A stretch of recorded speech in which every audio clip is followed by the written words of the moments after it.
Morning everyone.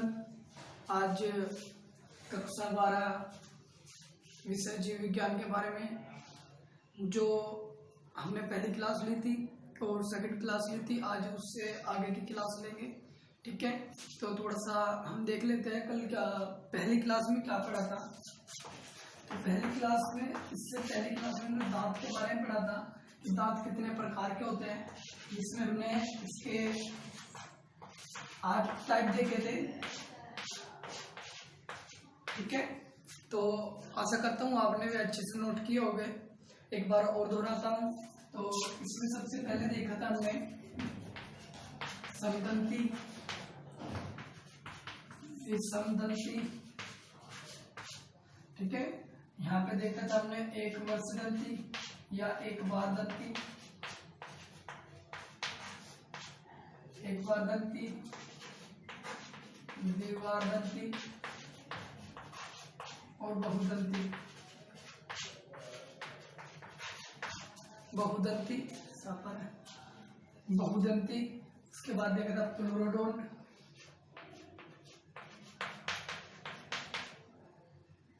Don't, acrodont और यहाँ पे देखा था गर्भदंती। ठीक है, थोड़ा सा इनके बारे में दोबारा बता देता हूँ। जो समदंती होते हैं अर्थात समान दांत वाले, आप लिख लो इसको, एक बार लिखो। समदंती वे जीव जिनके सभी दांत समान होते हैं समदंती कहलाते हैं। एग्जाम्पल लिख लो, छिपकली। ठीक है, जैसे छिपकली। उसके बाद एक बार दंती अर्थात जीवन में केवल एक बार दांत आते हैं, जैसे मनुष्य के चौर्णक, मनुष्य के चौर्णक। उसके बाद द्विबारदंती मतलब जीवन में 2 बार आते हैं, जैसे मनुष्य के प्रदनक, कृंतक,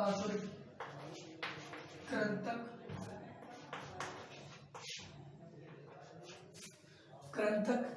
बहुदंती अर्थात बहुत बार या 2 या 3 बार आ सकते हैं। एग्जाम्पल में लिख लो, कशेरुक के जीव,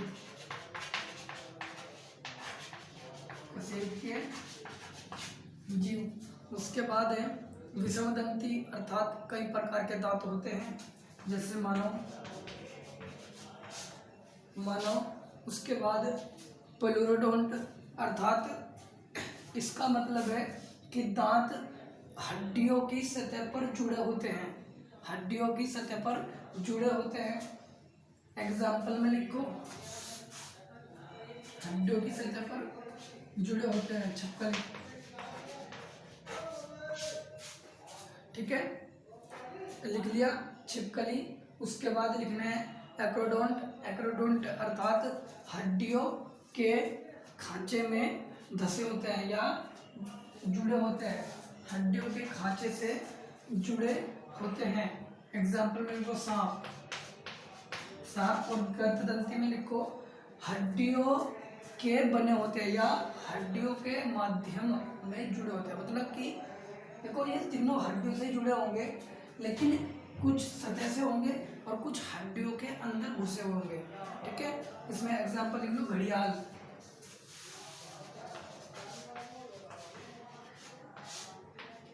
एग्जाम्पल लिख लो, घड़ियाल।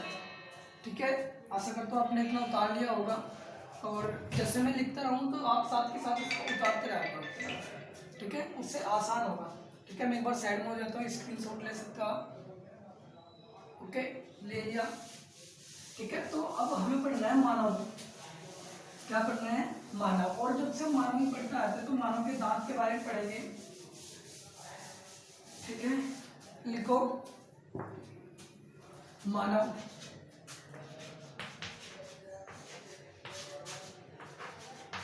के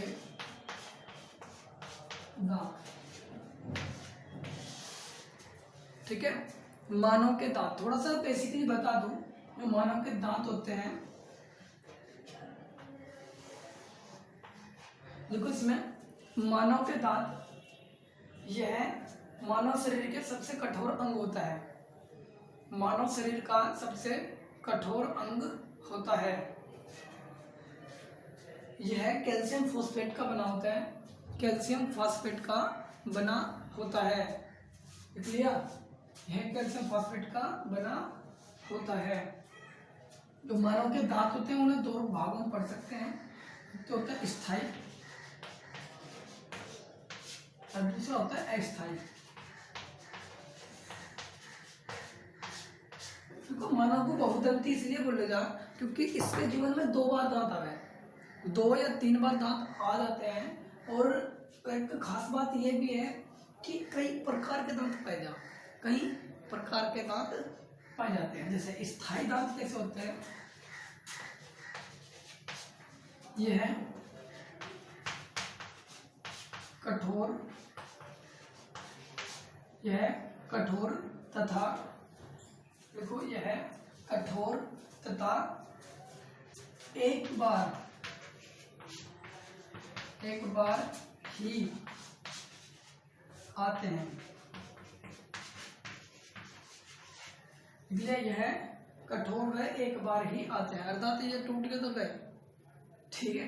अगर एक बार ये टूट गए तो खेल खत्म है इसी, ठीक है। अस्थायी दांत कैसे होते हैं, यह कम कठोर होते हैं, ठीक है। लिखो, यह कम कठोर दांत होते हैं तथा जीवन में 2 या 3 बार आ सकते हैं, मतलब 2 बार आ जाते हैं, जैसे छोटे बच्चे हो गए, ठीक है। लिखो, इन्हें परमानेंट टीथ, स्थायी दांत और इन्हें अस्थायी दांत कहते हैं। लिख लिया। अगला पॉइंट इंपोर्टेंट पॉइंट है, इनकी संख्या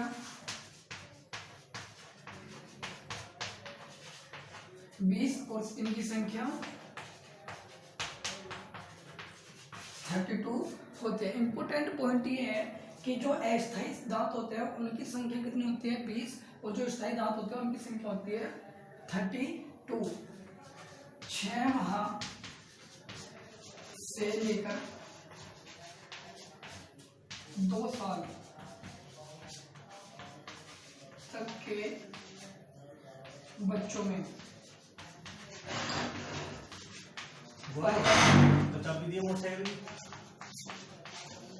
जाते हैं, ठीक है। 2 वर्ष से लेकर 6 माह से लेकर 2 वर्ष के बच्चों में पाए जाते हैं, ठीक है। ये क्या होता है, 2 वर्ष से लेकर 2 वर्ष से लेकर उम्र भर, 2 वर्ष से लेकर उम्र भर तक पाए जाते हैं, ठीक है। 2 वर्ष से लेकर उम्र भर तक पाए जाते हैं।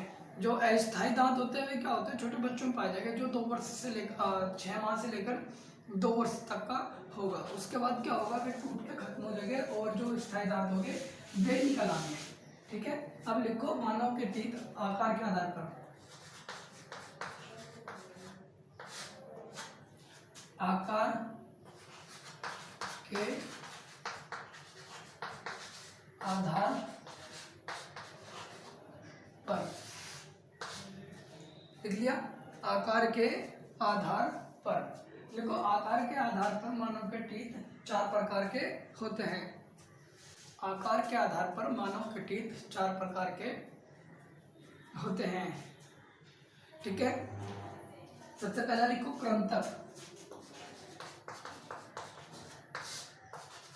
सबसे पहले लिखो कृंतक, ठीक है।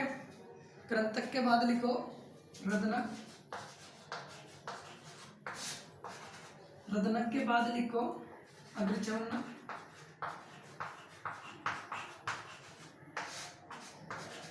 और अग्रचर्णक के बाद लिखो चौर्णक।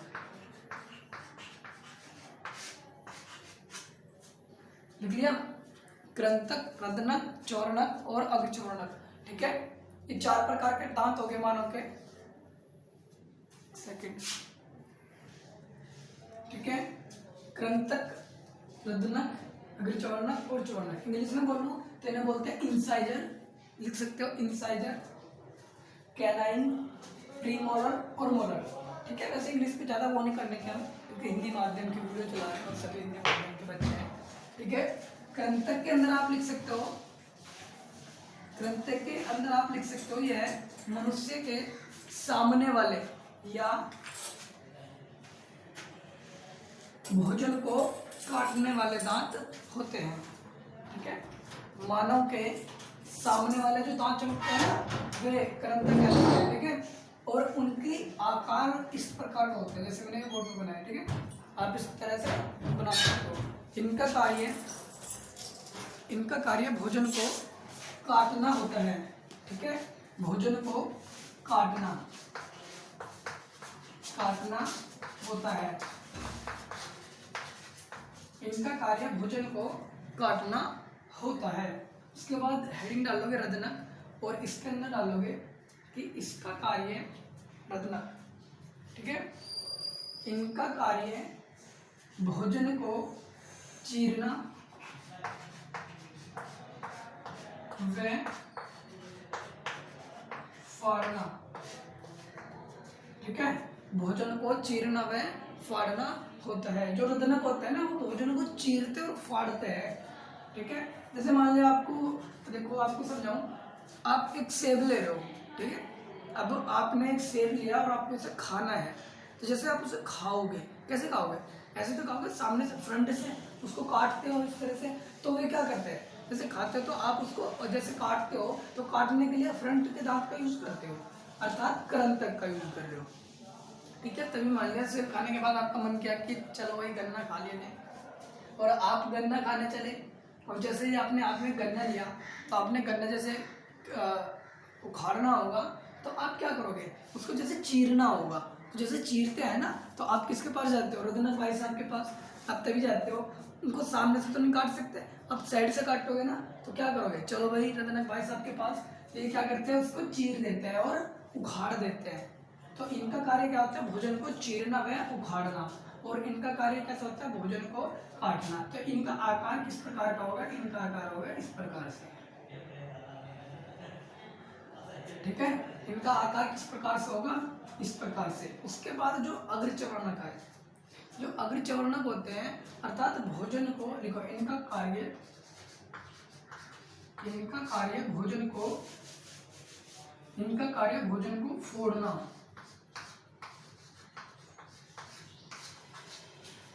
इसका कार्य क्या होता है, भोजन को फोड़ना। अब मान लिया आप कोई चने के दाने खा रहे हो, तो जैसे आपने चना खाया, और चने को जैसे आपने मान लिया वो आप कोई कठोर आ गया, तो आप क्या करोगे, जैसे ही वो इससे और इससे नहीं हुआ ना, तो आप क्या करोगे, इन भाई साहब के पास जाओगे, कहोगे कि जरा इसको फोड़ के देना। बोलते हैं ना, चना वना कोई खा रहे हैं, कोई कठोर चीज खा रहे, तो साइड में ले जा, कि आ जा, साइड में आ जा तू। और साइड में जाने के बाद उसका क्या करते हैं, आप फोड़ देते हो। ठीक है, तो लिखो इनका कार्य भोजन को फोड़ना, और इनका कार्य होता है भोजन को पीसना। इनका कार्य होता है भोजन को पीसना। इनकी जो आकार स्थिति होती है वो इस प्रकार से होती है। ठीक है, इनकी जो आकार स्थिति होती है वो इस प्रकार से होती है, और इनकी जो आकार स्थिति होती है वो इस प्रकार से होती है। ठीक है, लिख दिया आपने। देखो ये जो दांत होता है ये इंपोर्टेंट है। क्यों इंपोर्टेंट है? देखो जो रदनक होते हैं ना, ये मनुष्य के अंदर, मैंने पहले बात की थी, मांसाहारी और सर्वाहारी, मनुष्य शाकाहारी है या मांसाहारी है। तो देखो ये जो दांत होते हैं ये केवल उन व्यक्तियों या उन जाति के प्राणी को दिए जाते हैं जो मांस का सेवन कर सकता है। देखो आपने कभी छोटे बच्चे का नहीं देखे होंगे, छोटे बच्चे के कभी देखे तो नहीं है, ये आएंगे और 1% ही आ सकते हैं, पर ये दांत कभी नहीं आ सकते, क्योंकि इनका कार्य मांसाहारी व्यक्ति के लिए होता है। ठीक है, अब जैसे ही व्यक्ति बड़ा होगा उसके निकल जाएंगे। ठीक है, तो इससे पता चलता है कि जो मनुष्य है वो मांसाहारी टाइप का भी होता है। लिख लिया आपने? ठीक है, तो अब आप क्या करोगे, आप जो मैंने लिखवाया इनको याद करोगे, और याद करने के बाद अपनी नोटबुक में अच्छे से बनाओगे, और नोटबुक बनाने के बाद उसको अच्छे से रीड करोगे, और फिर हम कल मिलेंगे। बाय।